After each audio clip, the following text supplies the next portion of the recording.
Hi, I'm Klem Daniels, one of the hosts for Amazing Greats. What was life like growing up for you? My childhood interests were in sports. For one, I was a basketball player. My dad was 6'9", so naturally it better follow in my genes or his genes. And my dad also liked horses. So that we moved to Bainbridge Island from Seattle, and we ended up raising 13 Appaloosas. And we had horse shows every weekend, and I showed a lot. I either did confirmation, a class which was on the horse, or a pleasure class, or I did equitation, which was judged on me.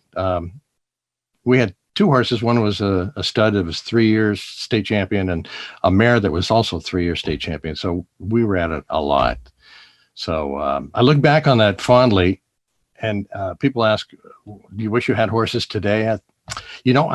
I did it so much that I don't think I ever want to clean out another stall. Tell us more about your family. Well, like I said, my dad was 6'9", so that was always an impression that was made wherever he went, because he was in cowboy boots and wore a cowboy hat, so he was like 7 feet tall, and he had a big handlebar mustache. I mean, he was some people either thought he was weird or he was really cool. So we had that in the house. This oversized person, tall wise, but and it was quite an impression. But my mom was a great mom. She was 4-H leader, and I was in 4-H, and she supported all the sports that I was in, and the rest of our kids. I had a twin sister, so we shared our birthday together. I let her share it with me, but she's also older than me by 1 minute, so she lets me know that. And I have a younger brother and a sister. So, kids 4 in the car, we're always going someplace doing something, and it was always fun filled. What led you to a career in media?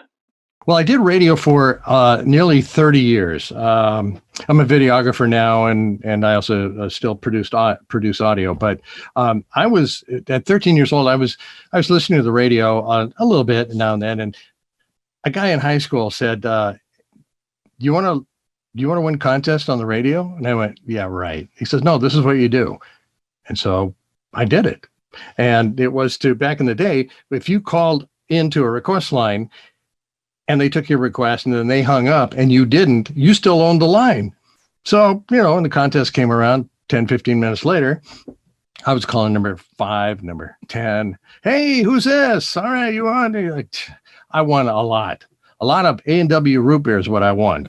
So I guess when I was in college, I was taking business and I didn't like it.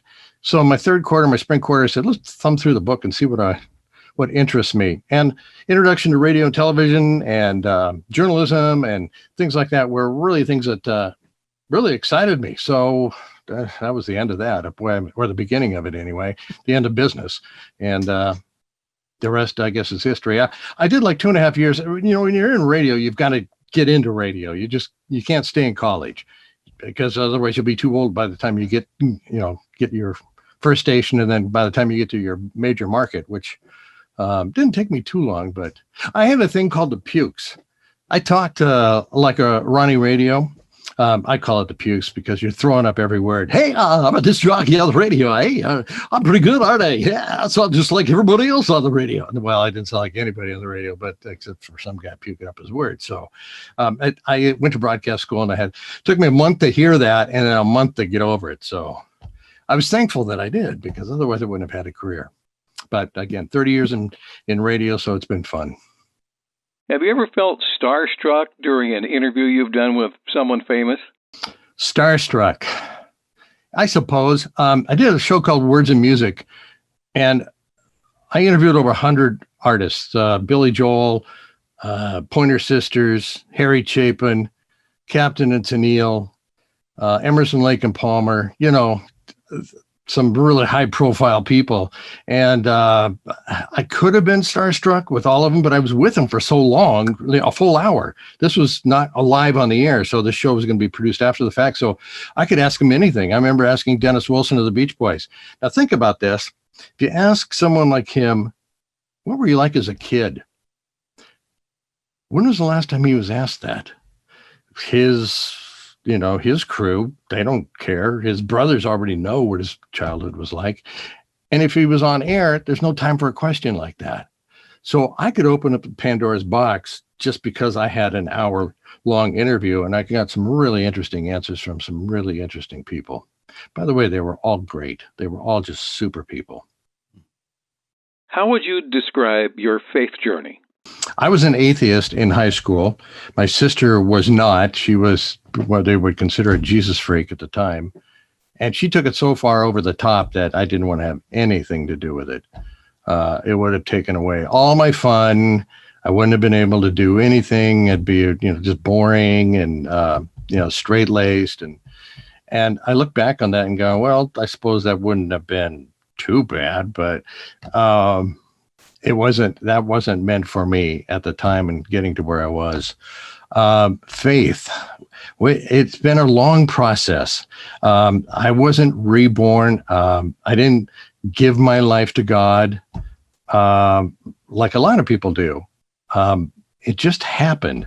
I just believed in my heart that Jesus is there. God is there. How did we get to where we are today? I mean, you think about just the earth and how it operates in the universe and all, it's just magical. I mean, there had to be something behind that. And I have felt God's presence many times. Maybe not as much as somebody who's reborn and open, maybe a little bit more to it on a daily basis. I think you have to have your blinders off and let it come to you. But something happened to me. I wanted to do, there's a group of that I attend to on a regular basis. It's fellowship. And I said to the person who's put this on for 20, 30 years, I said, and he came over to me after the meeting, and I don't even know where these words came from. I said, I want to produce your story. I want to tell everyone how this all happened and what's behind it and how it started. And as I'm saying all this stuff, I don't know why I'm saying it. But I was 100% committed to it.